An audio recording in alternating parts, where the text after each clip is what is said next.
The ETH Zurich in Switzerland dissolved its Institute for Astronomy in August.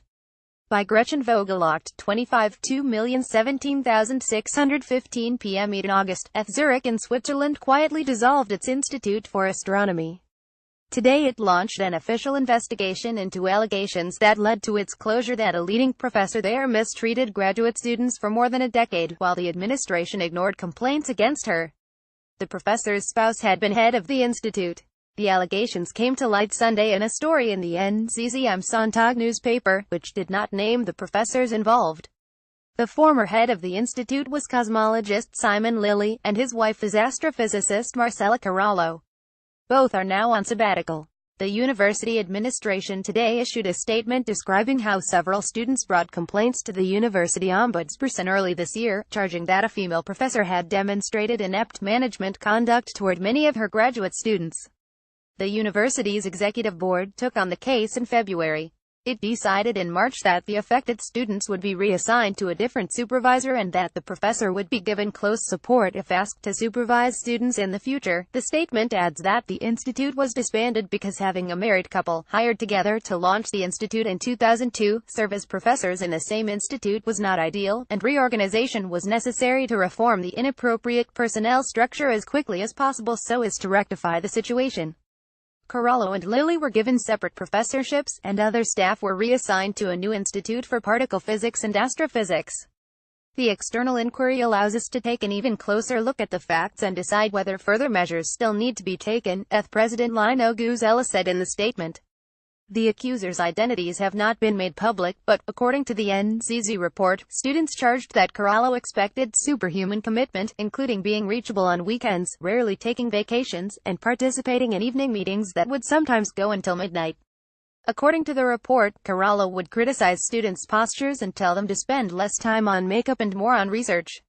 The article says that on a third of Corallo's Ph.D. students failed to graduate, and many of her postdocs left the field after they failed to publish enough papers.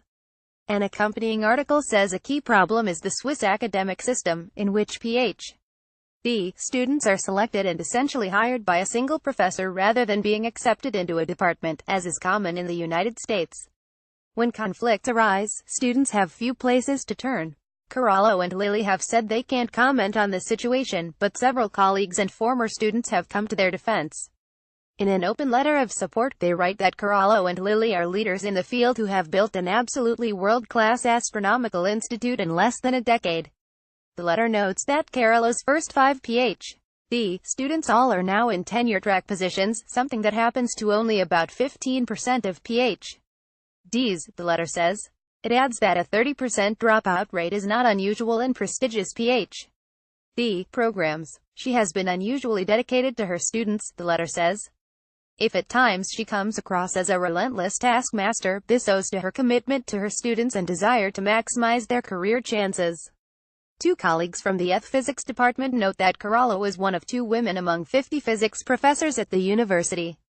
Thinking that any women can function well without issues at ETH is folly, says George Lake, a physics professor who signed the letter.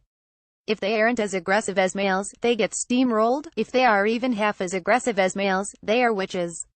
Corallo could be tough on her students, he says. However, I could list 5% to 10% of my colleagues who are guilty of the same and get no blowback. Ursula Peller, a physicist at ETH and another signatory to the letter, agrees.